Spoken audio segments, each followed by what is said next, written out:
This weekend, my husband and I got to binge watch Love is Blind, the new season that's on Netflix right now. And it's a show that is, I guess, one of our guilty pleasures. And we started watching it since season one. So, of course, when the pandemic started, a lot of people were stuck at home. And actually, at the time, my husband and I had just started dating when that happened.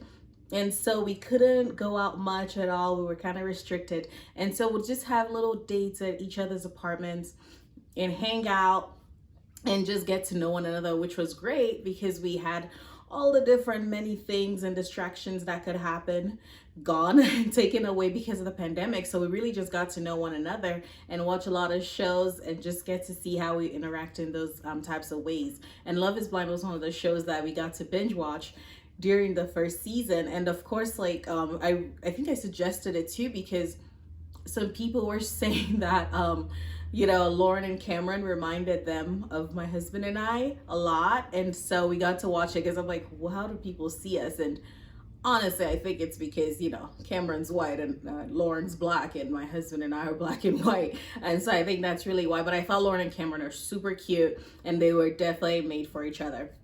And so that's how we got started watching Love is Blind.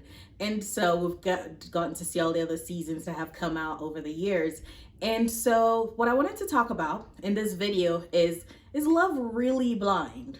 Like, let's be honest. Let's have a chat for a second on this whole love is blind thing. I know that's a common saying people have said. So I wanted to share 2 reasons why I think love is not blind.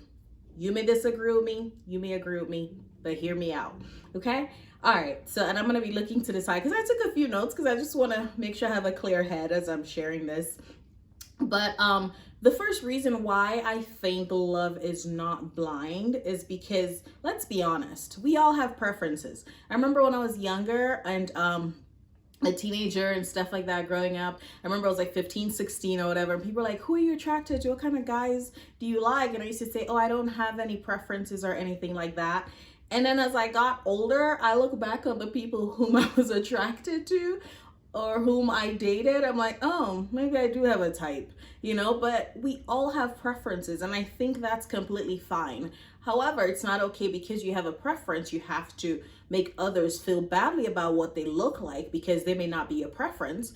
You don't have to shame others for looking differently or anything like that, or even shame someone who has a preference and then it's not the preference you have, because we all have different preferences, of course. Because you look at someone whom they may think their wife is the hottest person on earth and you're like, ooh, she's not that cute. Or vice versa, whereby it's like, someone may think my husband is this, he's good looking and all that stuff. You're like, no, he's not, because we all have different preferences. So that's the first reason why I think love is really not blind, because you have to be attracted to who you are with. I think that's very, very important. So for instance, when you meet someone, right, you see them, you think, oh, this person, we automatically create thoughts in our heads about what this person looks like. We think, oh, they're very good looking, or maybe, oh, that they're not so good looking as you see them. Of course, God created everyone beautifully, but your thoughts are, maybe you're not attracted to them, and they may not be ugly, but it's just not what you're attracted to. And I think your first impression of them is really what you see, because at that time you may not have even talked with them yet, so you don't have any idea of what their personality is like. You don't know what they're into, so you don't even know if you have any interest in common. And so that's just your first impression. It's whom you're looking at. It's just their face, their features and stuff like that. That's really your first exposure to them. When I remember some years back, one of my good friends, actually she was the maid of honor at my wedding, she was the first person who brought my attention to my husband. She pulled me aside and she whispered in my ears, and my husband was walking away. At the time, I'd never seen him, noticed him or anything like that. And she pulled me aside and was like, hey, told me some things about him. But of course, I only saw his back. So I made sure to kind of go follow. I didn't follow him in a stalking way, but like it was more like we were at church, and so he was kind of going outside of the sanctuary and heading to another room. And so I made a way whereby I can actually go see his face. So I made my way to that particular room whereby he was setting up communion. And so I wanted to see what he looked like, because all I saw was his back, just this really tall guy's back that I saw, and he was walking away. And so I made my way to that little room whereby communion was being set up, and other people had different things. There were snacks there for people who are serving.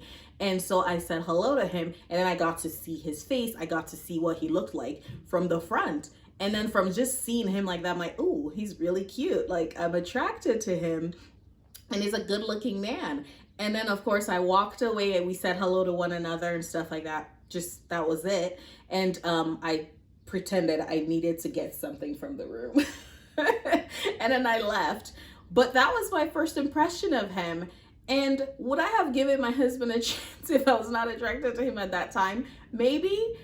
But seeing him and being attracted to him made me want to get to know him some more. That they sound terrible, but that's the truth. And then I went on a date with him later on, a couple weeks later. He asked me out on a date, and we got to know one another and talk, and I fell more in love with him because he has a great personality, amazing man with a lot in common.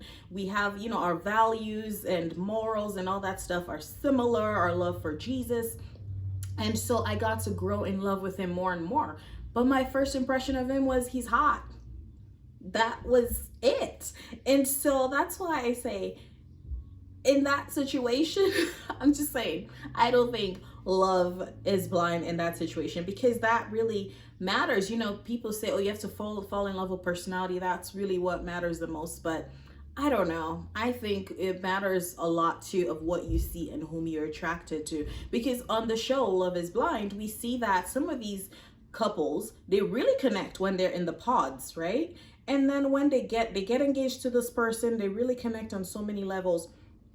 They get out of the pods, and then they get to meet this person face to face, and it's just so cringy because they're like, ooh, they don't think the other person is cute. And, you know, so, and then we kind of see that play out as the weeks go by in their interaction with this person, that they're like, oh, I'm not that attracted to you. And they just kind of close off. They don't even want to get to know the person that well. They find little things to nitpick about. They find little ways to fight about things. And so that to me is an example of where you can see that love is not blind, because it's great that the show kind of takes away all these distractions of physical things, but also it also shows that love really is not blind sometimes when it comes to certain things. So that I think that's like what we have to keep in mind. And the second reason why I think love is not blind is because, think about it. You have to see, if you choose to get in a relationship with someone and you get married someday, seeing this person should bring you excitement and joy, and you're attracted to them, because also later on you're going to be intimate with them. But if you're not attracted to them at all, that kind of kills things for you, you know? And so, because I always tell my husband, I'm like, I love that I'm attracted to him. I'm excited that I'm attracted to him, because I always tell him, like, I have to wake up to this face for the rest of my life. So I want to be excited about whom I'm waking up to for the rest of my life. And I always tell him that. And so that's why it really matters a lot. You know, for me, I have a certain type. As I said, I realized later on whom I'm attracted to. I like men who have a nice athletic build, or slim and slender and tall. But that doesn't mean I haven't dated men who did not fit that criteria. And I'm not saying I broke up with them or they broke up with me because of these things. The features did not matter, but other things came along. But to me, it wasn't that great of a loss, because also I think about, like, I wasn't even fully attracted to them in certain ways. Like, I got to maybe fall in love with their personalities, but there was something that was also lacking. And I'm sure there were other issues too going on in these relationships, and I didn't see need to fight for it at all. And so you have to wake up to this person every day. So you have to be attracted to what you're waking up to. And I know that there are couples who get married, you're not attracted to them initially, and then you fall in love with them and you see the beauty in this person. And I think that's wonderful, and that definitely happens. But I think, just being real and honest with you, I don't think love is blind. I think it's definitely should be open to other people, but it's okay to have preferences. And there's nothing wrong with that because God has created people in so many different beautiful ways, which is amazing. And that's why I think it's okay to acknowledge it as long as you're not hurting anyone with your preferences.